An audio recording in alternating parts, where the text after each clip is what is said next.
a diferença entre a cruz e o altar, não é?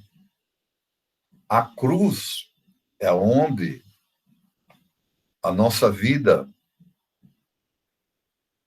velha, ou a velha natureza, é colocada ali. Ali somos crucificados com Cristo. Mas somos ressuscitados pela fé, e essa é a nova vida que nós devemos apresentá-la no altar. Porque o altar fala da nossa consagração.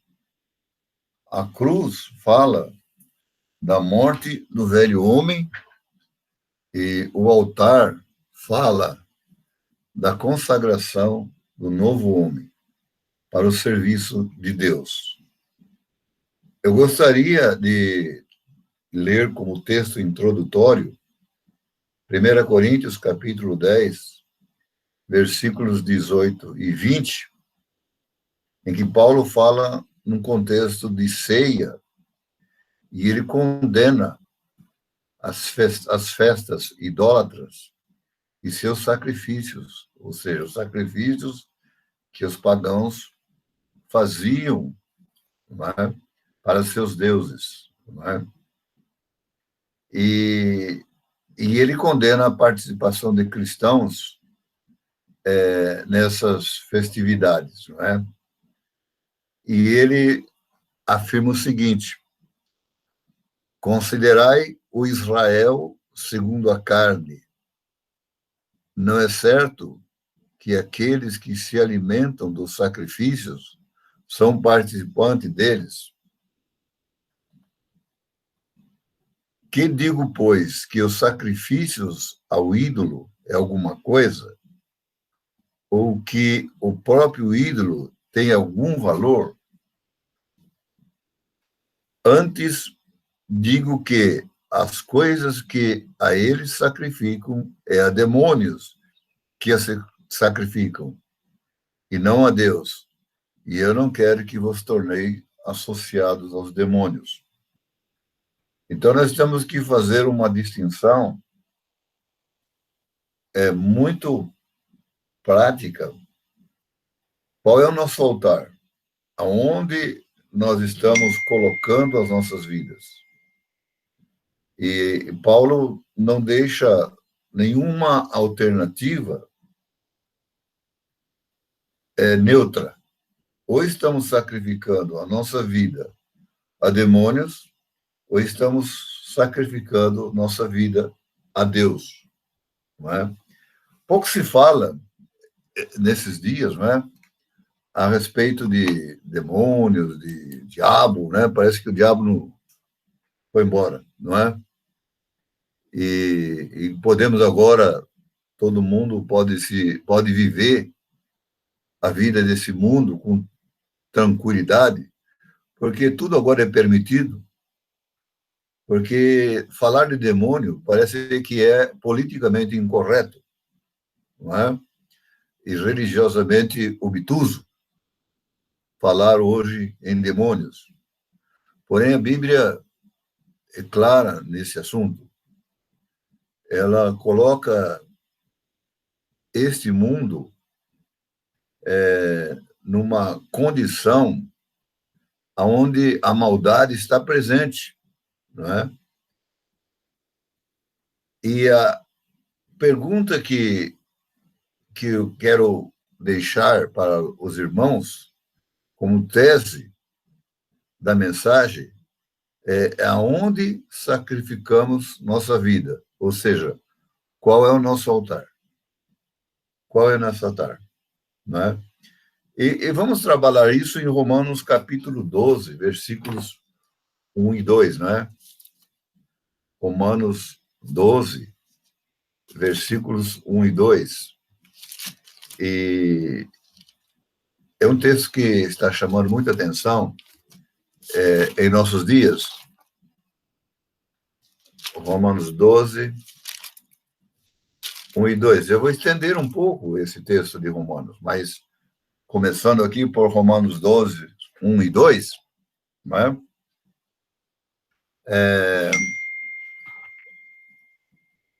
Nós podemos aqui ver 4 verbos que diz respeito à nossa consagração. Atentem aí para o texto, né? Eu não vou ler o texto, mas vou falar dos verbos.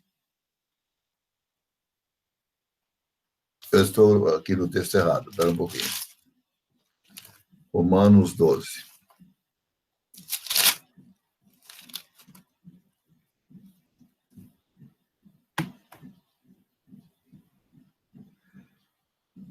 O primeiro verbo que diz respeito à nossa consagração, né? Quando Paulo roga por nós, ou a nós, também diz respeito a isso, mas é uma oração que Paulo faz. Mas agora, nessa oração de Paulo, nós temos 4 verbos que diz respeito à nossa consagração. E esses 4 verbos são o seguinte: que apresenteis. Há uma responsabilidade humana de colocar-se, de apresentar. O outro verbo é conformeis, ou seja, não vos conformeis, né? Não vos conformeis. O terceiro verbo é transformai-vos, né? E o 4 verbos é experimenteis, ou para que experimenteis. Eu creio assim que creio não, é claro no texto que esses verbos estão numa sequência correta. Você apresenta, você não se conforma com esse mundo, você é transformado e você experimenta, não é? Então, nós podemos ver esses verbos na nossa vida pessoal. Um verbo que, digamos assim, que é importante aqui, porque se ele não estiver claro para nós, todos os demais perdem sua validade. É o verbo que está no versículo 1. Não vos conformeis com esse século. Capítulo 12, versículo 1. Não vos conformeis com esse século. O que isso quer dizer? Não é? Primeiro, eu diria assim, que é um estilo de vida adaptado a este mundo. Ou seja, você se adaptou a esse mundo de tal maneira que vive de uma maneira conformada com esse século, ou com esta era. É uma tendência também desta nova era. Essa nova era tem uma tendência, né, para o mal. E vamos tentar perceber como que essa tendência se expressa. Porque nós, cristãos, também nos deixamos, muitas vezes, nos levar por elas, ou por ela, por essa tendência, não é? Ou por essas condições de vida, por esse estilo de vida, por essa maneira de encarar a vida. Vamos perceber isso na nossa experiência, não é? Basicamente, a felicidade hoje está focada no prazer existencial. É errado o prazer existencial? Não, em si não, dependendo dos meios. Porém, quando a felicidade é focada no existencial, nós não trazemos para a nossa experiência do dia a dia a presença de Cristo, a vida de Cristo, não é? Eu estava ouvindo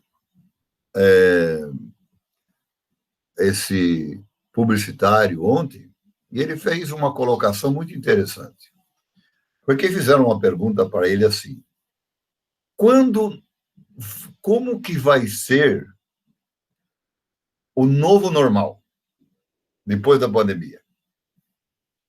E ele disse outra coisa, ele deu uma resposta completamente diferente do que muitos dariam. Ele falou assim: o que nós estávamos vivendo até hoje não era normal.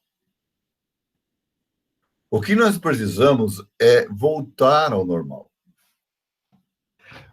E ele falou muitas coisas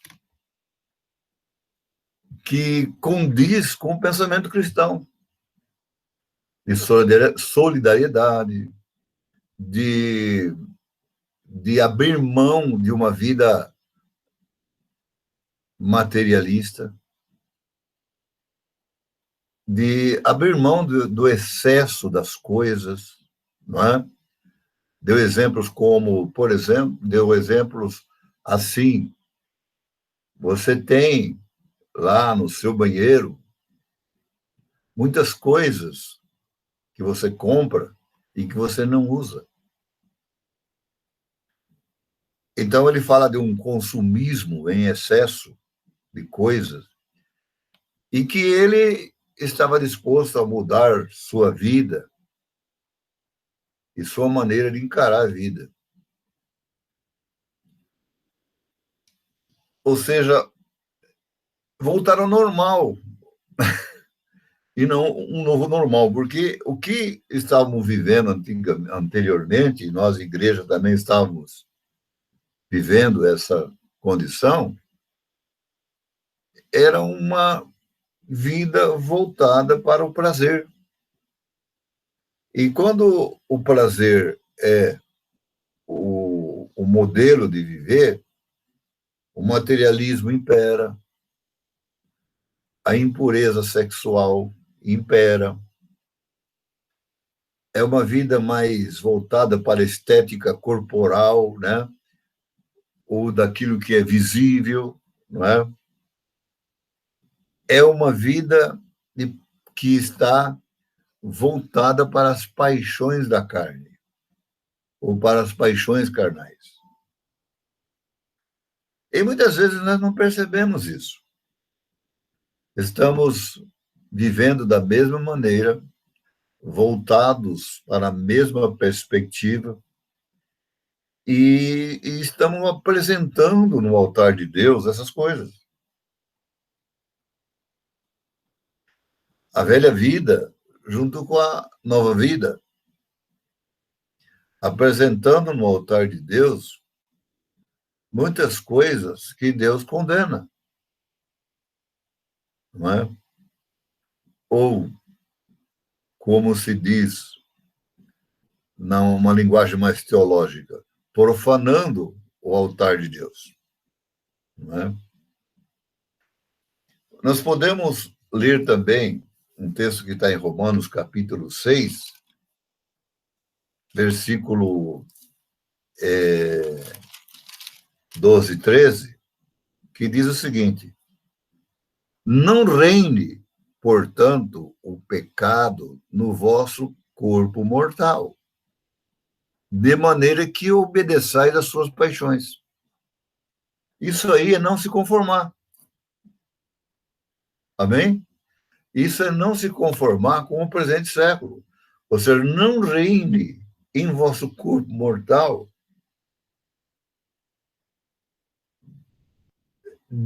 o pecado não reine em vosso corpo mortal, de maneira que obedeçais às suas paixões.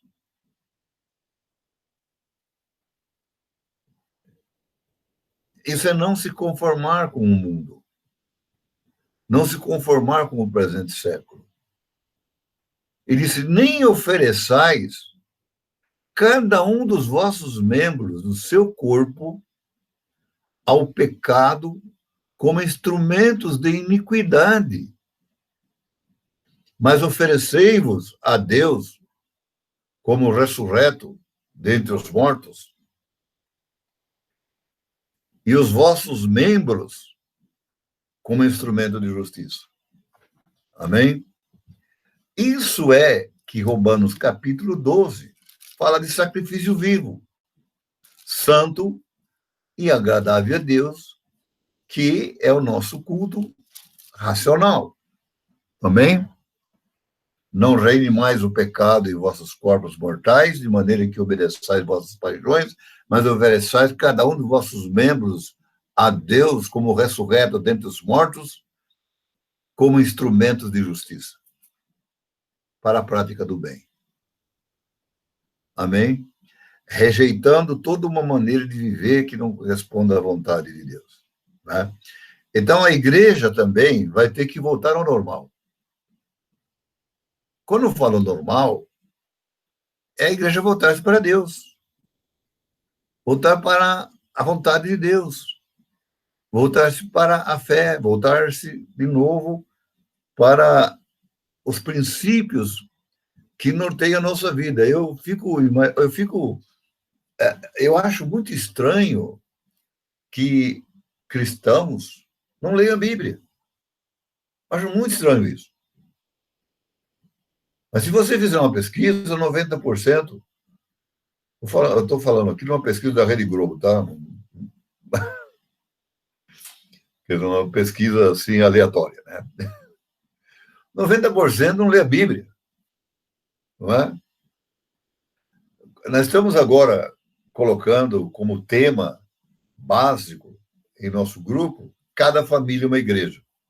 A dificuldade que os casais têm para se reunir, de ler a Bíblia, de orar, de estar aberto para o testemunho de Jesus para as pessoas. É incrível a alienação que os cristãos vivem em relação à realidade. Eles viam só a reunião no templo, ou no prédio, melhor dizendo, como a única expressão de vida espiritual. E quando eles saem de uma igreja para outra, eles saem para reunir num outro lugar só. Mas não há mais a normalidade da vida de oração, da vida de leitura da palavra, da vida de testemunho, da vida cristã genuína, aonde nós podemos constatar uma diferença entre os cristãos e os não cristãos. Os não cristãos não oram, não leem a Bíblia, né? Não congregam e não dão testemunho. Os cristãos, no mínimo, isso deveria ser normal. Não deveria ser uma coisa assim de gente espiritual, não. Deveria ser uma coisa de normalidade. A dificuldade que as pessoas têm de entender a Bíblia.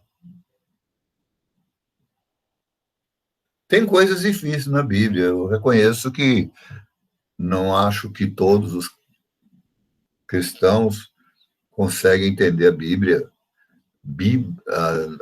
no seu sentido total. Mas tem coisas que são muito claras, que está na lógica do dia a dia das coisas.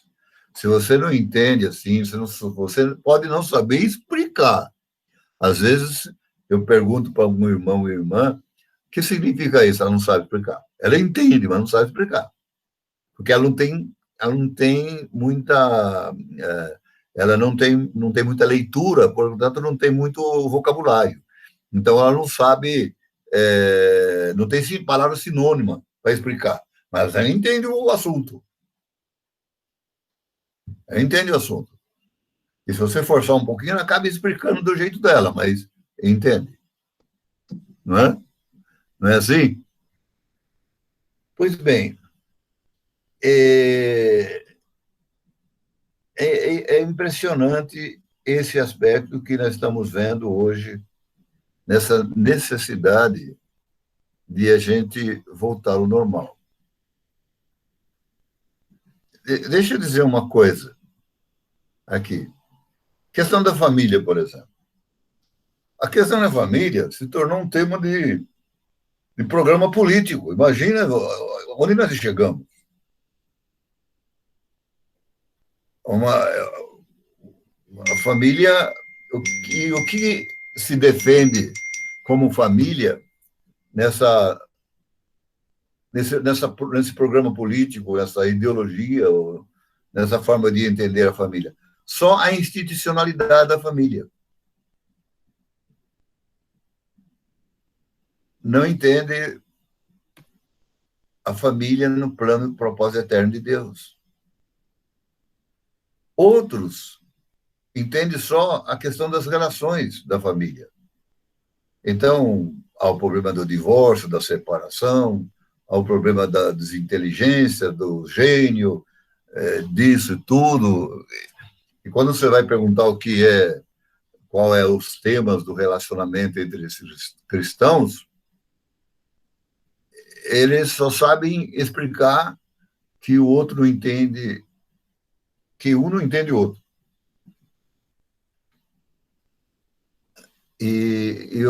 Então, no caso da institucionalidade, alguns, até pastores e deputados e tudo mais, defendem a família, brigam pela família mas divorcia 10 vezes se for necessário.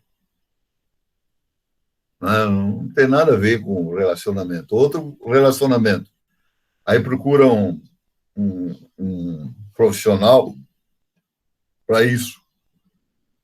Mas ninguém entende a família, né, como grande projeto de Deus que vai revelar o mistério Cristo e a igreja nas relações diárias, cotidianas. O marido amando a mulher sendo sujeita ao marido e os filhos sendo obedientes aos pais. Simples assim. Vamos explicar isso aí. Não, isso aí é claro. Isso não tinha os questionamentos modernos.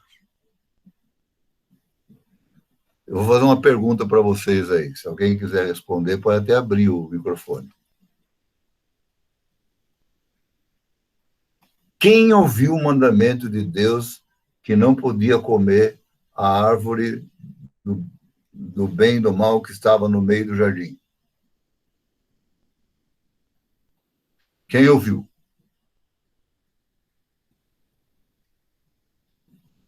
Não está ouvindo aí? Espera aí. Nós estamos ouvindo. Ouvir, não. Eu li a respeito. Está ouvindo aí? Estamos ouvindo, pastor. Tá. Foi Adão, pastor. Adão. Não, abre todos agora, só para responder essa questão aí. Adão. Quem? Adão. Adão e Eva. Adão. Adão. É Adão. Foi Adão. Quem que ouviu? Para quem Deus falou? Para Eva. Falou para Adão. Eva não estava junto quando Deus falou. Deus se manda Adão e Adão. Falou para Eva. Por isso Adão pecou. O problema é a comunicação na casal, Ademir. Adão pecou deliberadamente. Eva foi seduzida. Mas o que houve no relacionamento? É que o homem não liderou o relacionamento do lar. A espiritualidade, a mulher pode, a mulher tem todos os dons e capacitações que Deus lhe dá também como ajudadora idônea. Mas o homem não pode estar omisso. Ele não pode estar indiferente. E uma das reclamações que as pessoas falam, desculpe, estava olhando para lá, uma das reclamações que as pessoas falam, as mulheres dizem, que os maridos não querem se reunir. Que eles não têm, não, eles querem ficar assistindo televisão. Eles não querem reunir-se para orar, para ler a palavra, para orar pelos filhos. E é responsabilidade dele, diante de Deus, liderar o processo.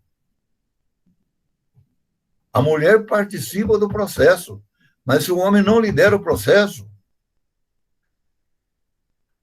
você entendeu? Esse homem está frito.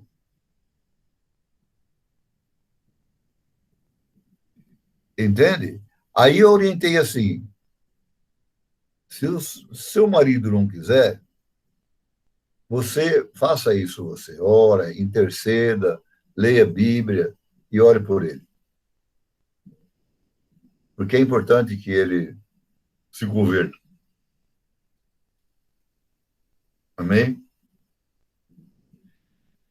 Porque a mulher pode, inclusive, na linguagem de Pedro, ganhar o marido perverso sem linguagem alguma pelo seu condigno proceder.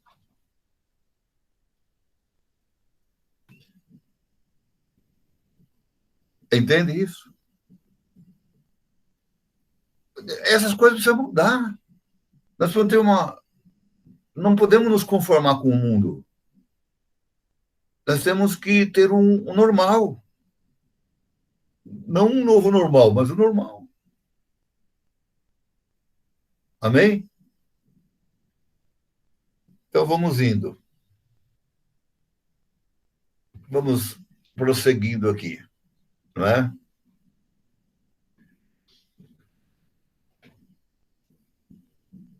A sociedade atual, então, vive essa ideia. Qual é a proposta, a ideia do prazer existencial como ótica de realização? Qual é a proposta? A nossa nova vida no altar de Deus. Amém? A nossa nova vida no altar de Deus. É importante que apresentemos nossos corpos como sacrifício vivo, santo e agradável a Deus. A palavra santo aqui não é que você se apresenta a Deus porque você é qualificado. Não, você é separado. A qualificação vem pelo apresentar-se. Porque, às vezes, a pessoa pensa assim, não, eu não vou apresentar a Deus porque eu não sou santo. Eu tenho todos os problemas dessa vida, né?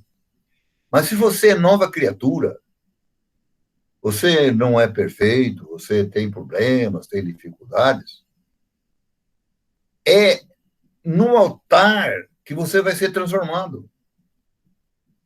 Amém? A palavra santo aqui tem o sentido de você foi separado para isso. Você não tem perfeição ainda. Você tem uma nova vida. Você precisa se revestir dela. Você precisa se apropriar dela. Então você apresenta seu corpo como sacrifício vivo, porque você tem nova vida, santo, porque você foi separado, e agradável a Deus, porque Deus se agrada disso, que é o culto racional. Ou seja, o culto lógico. Amém? Então, essa é a proposta. E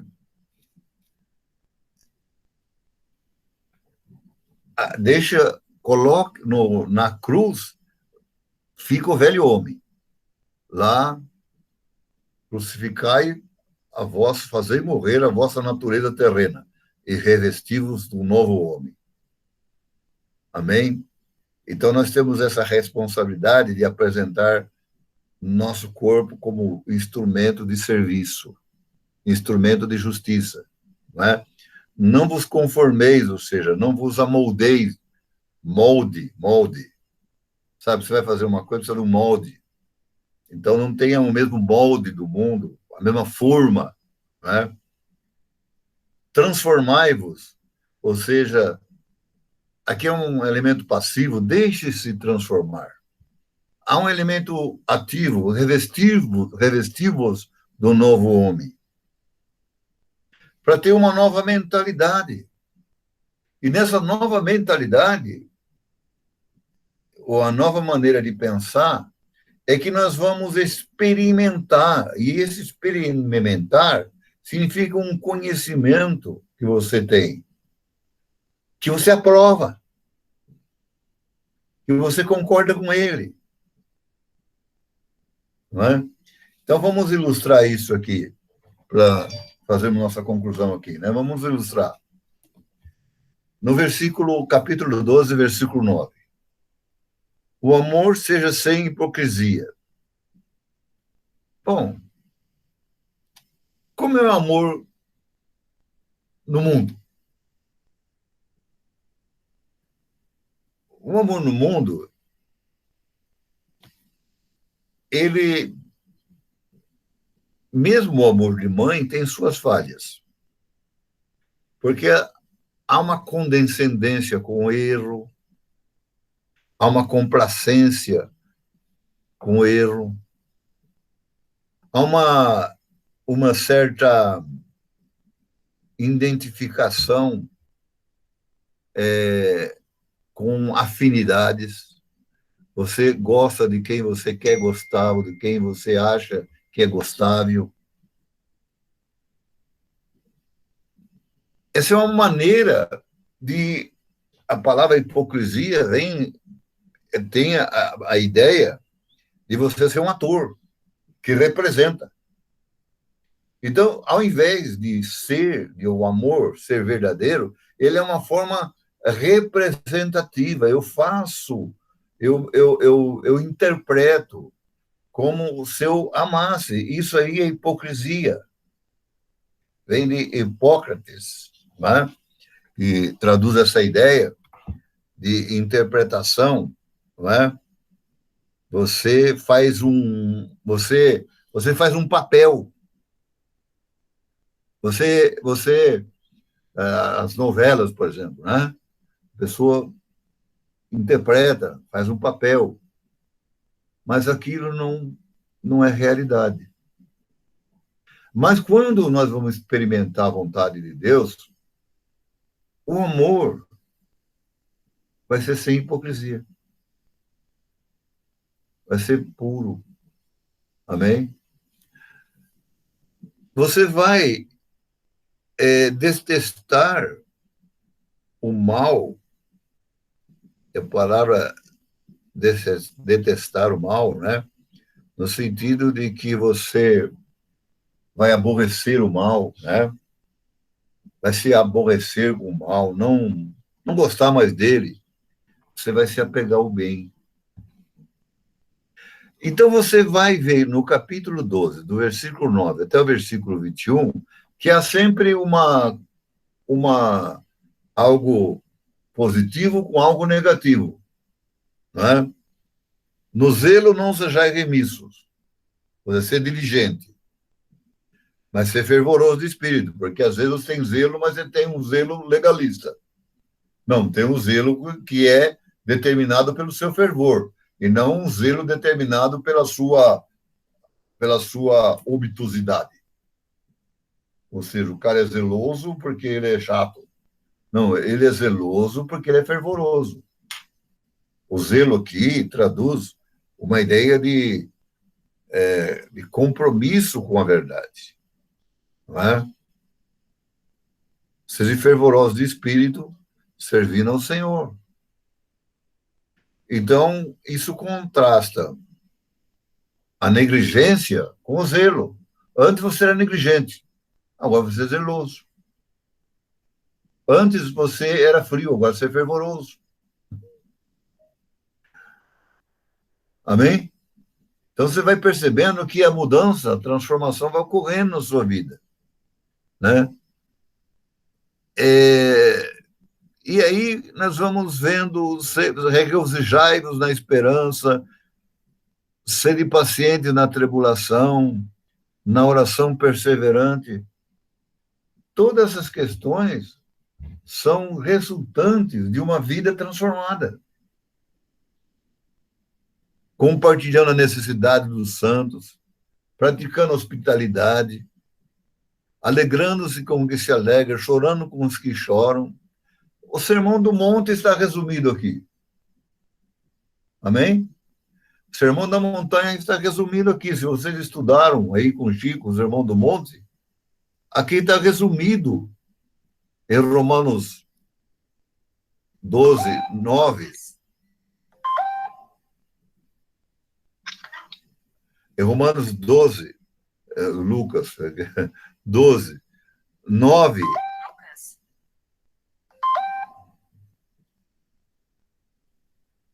Romanos 12, 9 a 21, nós temos aqui o Sermão do Monte resumido, não é? Não se deixe vencer do mal, mas vence o mal com o bem, não é? Então, é diferente isso. É uma vida completamente diferente, completamente transformada, completamente mudada. Vocês já imaginaram que testemunho que nós podemos dar com uma vida que corresponda à vontade de Deus, que nós experimentamos quando nós apresentamos nossos corpos como sacrifício vivo, santo e agradável a Deus, não é? No altar de Deus. Amém? Concluindo, então, o tema é nosso altar. Aonde estamos colocando nossas vidas, nossas aspirações, nossas expectativas. Isso é o nosso sacrifício. Esse é o sacrifício porque, veja bem, sem sangue, não há remissão de pecados. Significa o quê? Se você não morrer em Cristo e ressuscitar, não há perdão pelos pecados. Por quê? Porque não há sacrifício.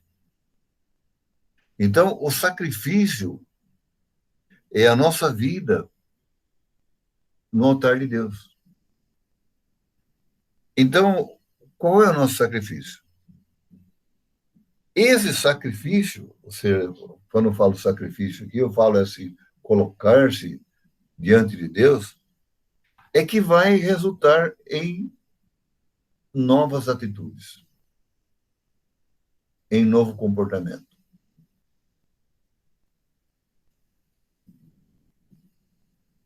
Amém? Então, essa palavra, assim, eu queria deixar para os irmãos. Amém? Que Deus nos abençoe a todos. Amém. Amém. Obrigado, Ademir. Muito oportuna a palavra. Deixa eu interromper a gravação aqui.